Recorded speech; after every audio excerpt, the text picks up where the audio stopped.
Hey guys, welcome back to another video, and today we're going to be solving the Leet code question jump game 3. Alright, so in this question we're given an array of non-negative integers air. You are initially positioned at start index, so start over here is an index of the array. When you are at index I, you have one of two options. So one of the options you have is to jump to I plus whatever the value is at that current index. And the other option is to jump to I minus whatever the value is at that certain index. Check if you can reach to any index with value 0. Notice that you cannot jump outside of the array at any time. Okay, so we cannot jump outside the array. Okay, so let's just look at a quick example over here. So over here we have this array and our start is 5. So 5 refers to the index. So let's go to index 5. 0, 1, 2, 3, 4, and this is index 5, okay? So we will be starting right over there. So now we have one of two options. We can move to the right by 1, so that would give us over here, or we could move to the left by 1, right? And why do we know that we're moving by 1? And the reason for that is because over here we have a 1, so that means we can move in either direction by 1. Okay, so the question itself isn't too hard. I would encourage that you go through this entire example. And again, our stopping point is when we end up reaching a 0. Okay, so I'll just draw it out and the question should be pretty simple to solve. Okay, so real quickly, in this question, we could actually represent our steps in terms of a tree. So how exactly would our tree look like? So over here, we would have our root node. And the root node over here is going to be nothing else but our start value, okay? And after this, we would have one of two options. And the two options are pretty simple. We can either go left. So if we go left, we would take that path. Or we could end up going right. So those are really our two paths. Okay, and once we go left, we would be at a current value. And further down from there, you again have the same two options, left or right. So you can kind of imagine how this is going to kind of form a tree-based data structure. And even without looking at that, you could kind of come to that conclusion pretty easily because we only have two specific options. And so let's just look at an example here. So we have 1. So we could go 1 to the right or we could go 1 to the left. Now, the only thing that we really need to take care for is the base condition, which is we cannot exceed any of the indices, okay? So that means that we cannot exceed whatever this index is, right? So we cannot have an index which has the same value as the length of our array. So that's one condition. And the other is that it cannot be smaller than 0. So this over here is the smallest, okay? So that's one condition. We need to make sure that our index is in the range of 0 and all the way up to the length of our array. So that's one condition, and what exactly is going to be the second condition? So the second thing really isn't a condition, but it's more of an observation that we want to make. So over here, so let's say you go to the left over here, or you could go to the right. So those are our two options. Now, once we go to 2, we actually cannot go to the right anymore because we are at the ending. So let's say we go to the left. So when we go to the left of 2, so 1, 2, you would end up over here at 3. So one thing that we want to notice is once we actually go to a certain index, then in that case, we don't need to visit it again.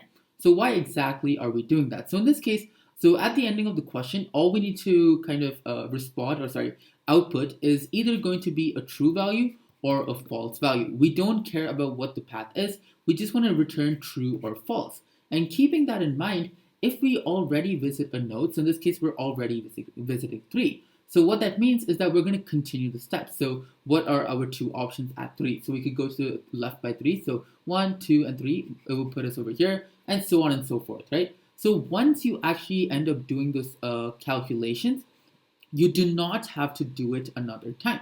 So the basic idea is once I already visit a certain index, and if I did not output true by the ending of it, right? So if I visit 3 and go to all of its possibilities, and if I still don't end up outputting true, that means even the next time or how many ever times further on I come across 3, I will never ever get an answer of true, right? So keeping that in mind, we're going to have some sort of cache, which is going to tell us all the nodes that we have visited. And if we have visited a certain node, then in that case, we're directly going to return false because that means that we do not have an answer at that certain path, okay? Alright, so since it is a tree, we could take one of two approaches, which is either a BFS approach or a DFS approach. And for this question, I'll just be using a breadth first search, okay? BFS.